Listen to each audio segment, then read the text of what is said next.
Welcome back to our show, where we shine a light on important issues and bring in experts to discuss them. I'm your host, Sarah Johnson, and today we have a very special guest with us. Dr. Carter is a renowned child psychologist and a leading advocate for child welfare. He has spent over 2 decades working with children who have experienced trauma and abuse, and he has dedicated his career to raising awareness and promoting prevention strategies. Dr. Carter, thank you so much for joining us today. Thank you for having me, Sarah. It's an honor to be here. Dr. Carter, child abuse is such a heavy and, unfortunately, widespread issue. Can you start by giving us an overview of what constitutes child abuse and the different forms it can take? Absolutely, Sarah. Child abuse is any action by another person, adult or child, that causes significant harm to a child. It can take many forms, including physical abuse, emotional abuse, sexual abuse, and neglect. Physical abuse involves causing physical harm to a child through actions like hitting, shaking, or burning. Emotional abuse, which can be harder to identify, includes behaviors that harm a child's self-worth or emotional well-being, such as verbal abuse, rejection, or constant criticism. Sexual abuse involves any sexual activity with a child, and neglect is the failure to provide for a child's basic needs, whether it's physical, emotional, or educational. Thank you for that clear overview. It's heartbreaking to think about the many ways children can be harmed. What are some of the signs that someone might be a victim of child abuse? There are various signs, and they can differ depending on the type of abuse. Physically abused children might have unexplained injuries, bruises, or burns and may be afraid to go home or seem anxious around adults.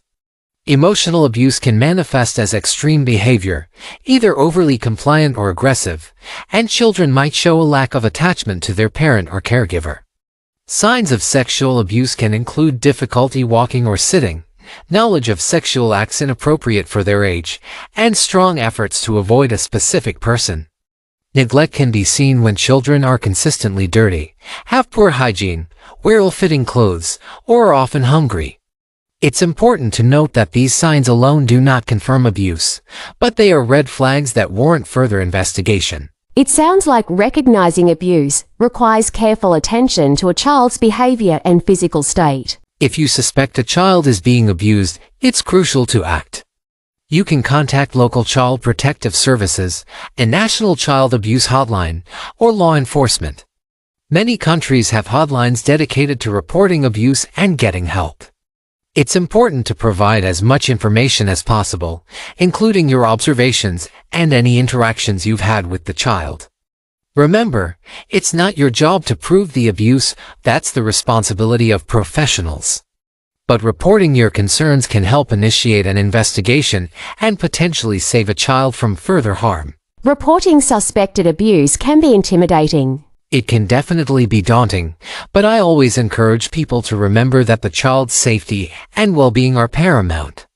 If you're unsure, it's better to report and let professionals assess the situation than to stay silent and risk further harm to the child.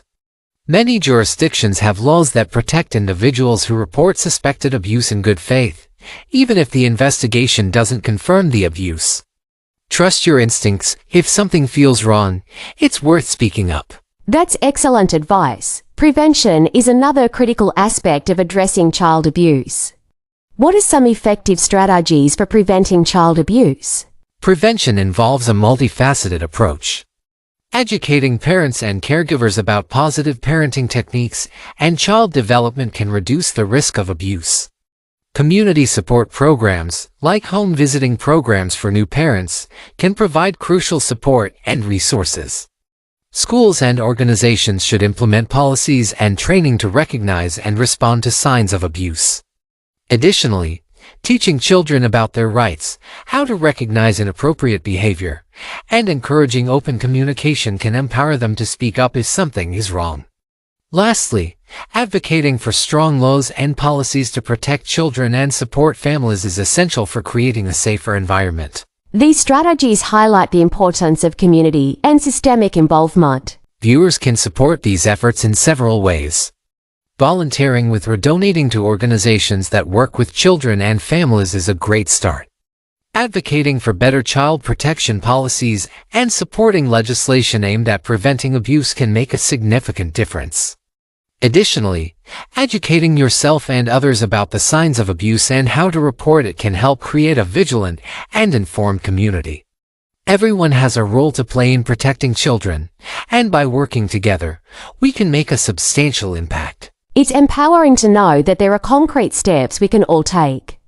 Before we wrap up, Dr. Carter, is there any final message you'd like to share with our audience? Yes, Sarah.